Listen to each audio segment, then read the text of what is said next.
আসসালামু আলাইকুম ভিউয়ার, সবাই কেমন আছেন? আশা করি ভালো আছেন। আমি প্রবাসী আলাউদ্দিন। তো প্রতিদিনের মতো আজকেও সকালবেলা ডিউটি যাচ্ছি।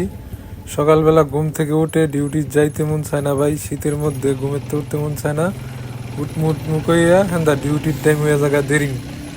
ডিউটির দেরিং করে আইলে মালিকে করে কয় দেরিং হয়েছে কিসের জন্য। এটার নামই প্রবাস জীবন ভাই। টাইম টু টাইম কাজ, কাজ মিস দেওয়া যাবে না। শরীর অসুস্থ হইলেও কাজ করা মিস নেই, ঠিক আছে? একমাত্র প্রবাসীরাই বোঝে এই প্রবাসের মাটিতে আসলে টাকা উপার্জন করাটা কতটা কষ্টের। এটা শুধু একমাত্র প্রবাসীরাই বোঝে। আর দেশে থাইকা যারা দেখে যে আরে প্রবাসে তো টাকা কামাইতেছে, দেশে যায় যায় সময় ভিআইপি ভাবে যায়, লভেনে দেখা মাথা ঠিক থাকে না। আইফোন কিনালায় যে প্রবাসীরা আইফোন চালায়, এগুলো দেখে আসলে লভেনে কয় না বিদেশ চলে যায়। তো ভাই বিদেশ হয়েছে ভাই সবার ভাগ্যে। আসলে এই প্রবাস জীবনটা সবার চায় না। অনেকে এই প্রবাসে সফল হইতে পারে, আবার অনেকে এই প্রবাস থেকে সফলতা পায় না।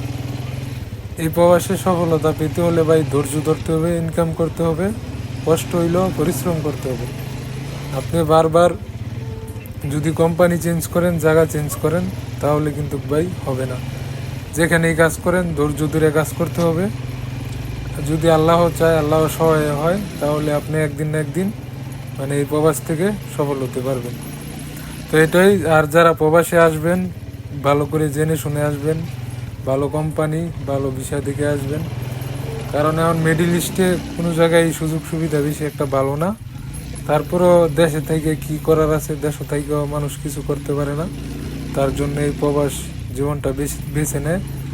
তো এটাই বলবো, যারা প্রবাসের মাটিতে পাও দিবেন ভালো করে জেনে শুনে এই প্রবাসের মাটিতে আসবেন ভাই।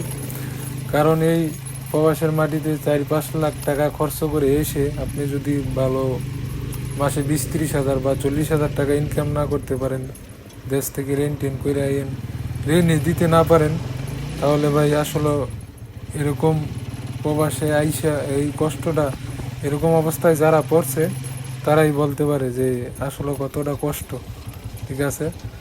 তো সবার জন্য দোয়া এবং শুভকামনা। যারাই প্রবাসে আসবেন ইনশাল্লাহ সবার জন্য রইল আন্তরিক অভিনন্দন। আসেন ভাই, প্রবাসে আসেন, আইসা টাকা পয়সা ইনকাম করেন। আর সকল প্রবাসী ভাইদের জন্য দোয়া এবং শুভকামনা। যেখানে আছেন আল্লাহ পাক যাতে সকল প্রবাসী ভাইদেরকে ভালো রাখে। আমিও একজন প্রবাসী, আমিও বুঝি প্রবাসের কষ্ট। আমার জন্য সবাই দোয়া করবেন। সবাই ভালো থাকবেন, সুস্থ থাকবেন। ভিডিওটা ভালো লাগলে অবশ্যই লাইক কমেন্টস করবেন। আর সবাই আমার জন্য দোয়া করবেন, আমিও সবার জন্য দোয়া করি। আসসালামু আলাইকুম।